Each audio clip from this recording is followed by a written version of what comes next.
নমস্কার, তোমরা সবাই আমার প্রণাম নিও। এটা হচ্ছে আমাদের বৃদ্ধির লুক আর রিচুয়ালসগুলোর একটা ছোট্ট ভিডিও। এটা আমার হাজব্যান্ডের বাবা, মানে আমার শ্বশুরমশাই, তিনি বৃদ্ধির সমস্ত কাজ করেছেন। আর এটি হচ্ছে আমার বাবা, যিনি আমার বৃদ্ধির সমস্ত কাজগুলো করেছে। বৃদ্ধি মানে আমরা জানি যে আমাদের পূর্বপুরুষ যারা আছেন তাদের উদ্দেশ্যে মানে ওটাকে প্রণাম জানানো বা তাদের শ্রদ্ধা জ্ঞাপন করা, এটা একটা করা হয় বিয়েতে। আর তাদের আত্মার যাতে শান্তি হয়, তাদের আশীর্বাদ যেন আমাদের সাথে থাকে, তার একটা পুজো। তো সেটাই হচ্ছে বৃদ্ধি। তো এখানে আমার বাবা করছে, আর আমি ওই যে দেখতে পাচ্ছ পিছনে দাঁড়িয়েছিলাম। আর এখন আমার পিসিমণি, যেহেতু আমাদের মাদেরকে এই রিচুয়ালসে আসতে নেই, রাদার বিয়ের কোনো রিচুয়ালসেই আমার মাকে আসতে নেই, সেজন্য মা আসেনি, আমার সমস্তটাই পিসিমণি করেছে আর আমার জেঠিমা কাকিমারা করেছে। আর ওদের বাড়িতে যেমনি ঠিক তার অপোজিট, ওর মাকে আমি দেখেছি সমস্ত করতে। ওরা ব্রাহ্মণ, ওই যে পিছনে মা বসে আছেন আর বাবা করছেন। তো ওরা ব্রাহ্মণ, ওদের হয়তো রিচুয়ালসগুলো একটু আলাদা আমাদের থেকে, আগেও আমি বলেছি।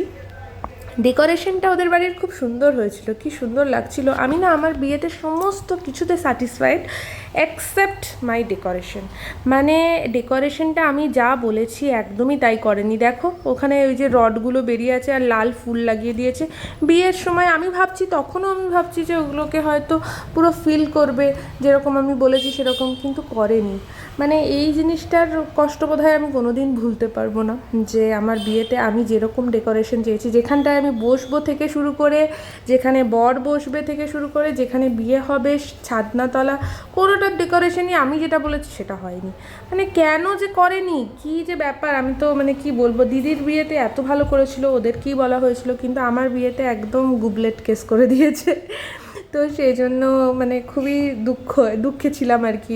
যখন আমি সেজে গুজে ঢুকছি, আমি দেখছি আমি যেরকম ডেকোরেশন দিয়েছি সেরকম নয়। আমার বোনেরা এসে বলছে যে দিদি যেরকম যেরকম ডেকোরেশন দিয়েছিলি, একটা জায়গাতে সেরকম ডেকোরেশন হয়নি এক্সেপ্ট হলদি ডেকোরেশন। আমি বলছি কী আর করা যাবে, কিছু করার নেই। এই যে আমাদের এই সমস্ত আছে, দড়ি ডিঙানো, তারপরে পা দিয়ে ছোট ভাঁড় ভাঙা, মানে বলে নাকি ব্যাচেলার লাইফ খণ্ডন করা, ওটা বলে। তো এই সমস্ত হয়তো তোমাদেরও আছে। আমরা হচ্ছে ক্ষত্রিয়, জানা ক্ষত্রিয়, তো জানি না তোমাদের আছে নাকি। আর এটাকে শ্রী বলে। তো মা, মানে আমার শাশুড়ি মা, এটা দিয়ে করছেন, আশীর্বাদই করছে হয়তো, জানি না আমি ঠিক কী করছেন। রিচুয়ালসগুলোর নাম তো আমি প্রপার জানি না। আর ওদেরও সুতো বাঁধা আছে, কিন্তু একটু আলাদা ইয়েতে। আর আমি এই সুতো ডিঙ্গাচ্ছি, দিদিরা, বৌদিরা, মাসিমণি, আমার জামাইবাবু, জেঠিমা, সবাই করছে, ভাই বোনেরা সব পাশাপাশি দাঁড়িয়ে। এই যে আমার খণ্ডন হলো ব্যাচেলার লাইফ। আর এখানে ওই দড়ি বলছি, মানে কি আর বলবো, সুতো বেঁধে দিচ্ছে আমার হাতে, হলুদ সুতো যেটা বেঁধে দেওয়া হয় সেটা করছে। আর এখানে সায়ন্তন, মানে আমার হাজব্যান্ডেরও ওই দড়ি নিয়ে ওগুলো হচ্ছে, যেগুলো আমার হয়েছে সেইগুলোই সমস্ত হচ্ছে। ওর মায়ের ফ্রেন্ডসদেরকে নিয়ে, রিলেটিভসদেরকে নিয়ে, সব কিছু নিয়ে। তারপরে হলো কিছু একটু পোজ, আমার দাদারা, জামাইবাবু, ভাই বোন সবাই মুখে, আমার মাথায় এক বালতি করে জল ঢেলে দিল এরা। মানে কি আর বলবো। আর এখন ওদের ওখানে চলছে ওই আমার হাতে যে মানে সুতো বেঁধেছিল সেটাই ওদেরও আছে সেম জিনিস, সেটা ওদের চলছে। ওর মাই ওখানে করছে, আমাদের যেটা নাপিত মশাই করেছিলেন সেটা ওর মা করছে। আর এরপর আমার হাজব্যান্ডের ব্যাচেলার লাইফ খণ্ডিত হলো। তো ব্যাচেলার লাইফ যে শেষ হলো সেটার একটা বিশাল বড়, এই রে ওইটাতে আবার হয়নি। যাই হোক, কী আর বলবো, কিছু বলার নেই। ফার্স্ট বারেরটাই হয়েছে, ওইটাই মানে নেওয়া হবে, বাকিটা নেওয়া হবে না। আর তারপরে তেল দিয়ে এটা করেছে, এটা আমারও ছিল কিন্তু হয়তো ভিডিওতে নেওয়া হয়নি। তোমরা জানিও তো যে ভিডিওগুলো কেমন লাগছে।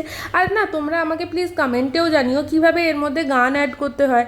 আমি না ঠিক জানি না, আমাকে যদি তোমরা একটু হেল্প করো না, তাহলে তোমাদের এই ভিডিওটা আমি পুরো লং ভিডিও একটা আছে 1 ঘন্টা, সেটা আমি পোস্ট করব। তো সেখানে আমি তাহলে দেবো, তাহলে তোমাদের আরও ভালো লাগবে। এদের জানো তো এই নখ কাটা তো আমাদেরও আছে, কিন্তু ছেলেদের আবার আলতাও পরায় পায়। তো তোমরা জানিও তোমাদের কাদের আছে।